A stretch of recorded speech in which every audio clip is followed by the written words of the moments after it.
नमो भगवते वासुदेवाय नमः।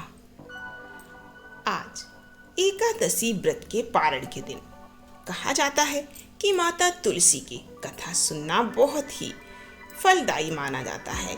इस कथा को सुनने के बाद ही व्रत को पूरा माना जाता है। तो चलिए सुनाते हैं आपको बुढ़िया माई की कथा। एक गांव में बूढ़ी माई रहती थी। वह अत्यंत गरीब थी, लेकिन भगवान विष्णु और तुलसी माता की वह परम भक्त थी।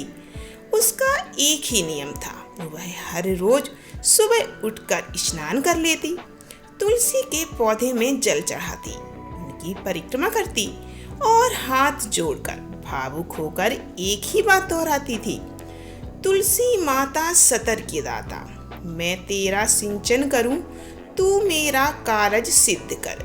मुझे अन्न दे, धन दे, सुहाग दे, राज दे, लड़के को बहू दे, पोते को गोदी दे, और अंत समय में 11 की मौत दे, श्री कृष्ण का कंधा दे और बैकुंठ का बास दे। बूढ़ी माई रोज आकर तुलसी जी से यही वरदान मांगती थी। बाकी सब तो ठीक था, लेकिन अंतिम इच्छा श्री कृष्ण का कंधा और 11 की मौत, यह सुनकर माता तुलसी बड़ी चिंता में पड़ गई। माई की बात सुनकर तुलसी माता तो धीरे धीरे सूखने लगी। एक दिन जब भगवान विष्णु बैकुंठ से धरती पर आए, तो उन्होंने अपनी प्रिय तुलसी को मुरझाया हुआ देखकर भगवान ने पूछा, हे तुलसी, तुम प्रतिदिन क्यों सूखती जा रही हो? तुम्हें क्या कष्ट हो गया है? तुलसी माता ने उदास होकर कहा, प्रभु, एक बूढ़ी माई रोज आकर मुझसे बहुत कुछ मांगती है। मैं उसे धन दौलत, बहू, पोता सब दे सकती हूँ, लेकिन वह अंत में मांगती है कि उसे एकादशी 11 के दिन मृत्यु मिले और आप स्वयं उसे कंधा देने आए। मैं उसकी बाकी बातें तो पूरी कर दूंगी, पर आपके साक्षात कंधे की व्यवस्था कहाँ से करूंगी? इसी चिंता में मैं सूखी जा रही हूँ। भगवान विष्णु मुस्कुराए और बोले, हे प्रिय, तुम चिंता मत करो। माई मेरी अनन्य भक्त है और एकादशी का व्रत करती है।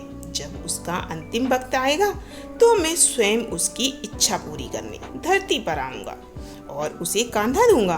तुम हरी भरी हो जाओ। भगवान की बात सुनकर तुलसी माता फिर से प्रसन्न हो गई और हरी भरी हो गई। कुछ समय बीतने के बाद एक दिन एकादशी के पावन दिन ही बूढ़ी माई के प्राण निकल गए। उनके जाते ही पूरे गांव में खबर फैल गई। गांव वाले माई के घर इकट्ठा हो गए और उनकी अंतिम यात्रा के लिए अर्थी तैयार करने लगी। लेकिन जैसे ही लोगों ने अर्थी को उठाने की कोशिश की, अर्थी तो टस से मस नहीं हुई। गांव के सबसे बलवान पुरुषों ने अपना अपना पूरा जोर लगा दिया, लेकिन वे अर्थी को नहीं हिला सके। सब बहुत हैरान हो गए कि इतनी कमजोर और बूढ़ी औरत की देह इतनी भारी कैसे हो गई। तभी वहां भीड़ में एक 12 वर्ष का अत्यंत सुंदर बालक आया। वह कोई और नहीं बल्कि स्वयं भगवान विष्णु अपना रूप बदल कर आए थे। बालक ने गांव वालों से पूछा, क्या बात है भाई, आप लोग इस माई की अर्थी को क्यों नहीं उठा पा रहे? गांव वालों ने कहा, पता नहीं बालक, हम सब हार गए हैं, पर यह अर्थी हिल भी नहीं रही है। वह बालक धीरे से मुस्कुराया और बोला, इस माई की तुलसी माता से कुछ बातें तय हुई थी। मैं इसके कान में एक बात कहूँगा तो यह तुरंत उठ जाएगी।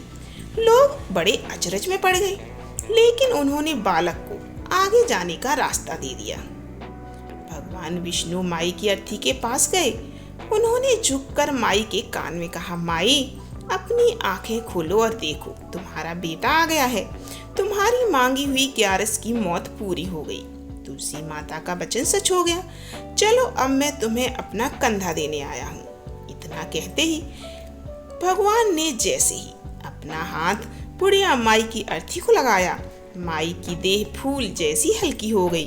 भगवान विष्णु ने साक्षात आगे बढ़कर माई को कांधा दिया।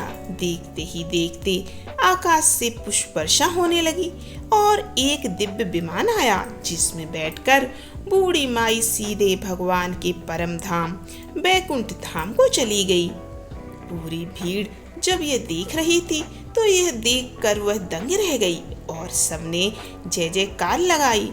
बोले तुलसी माता की जय, लक्ष्मी नारायण भगवान की जय।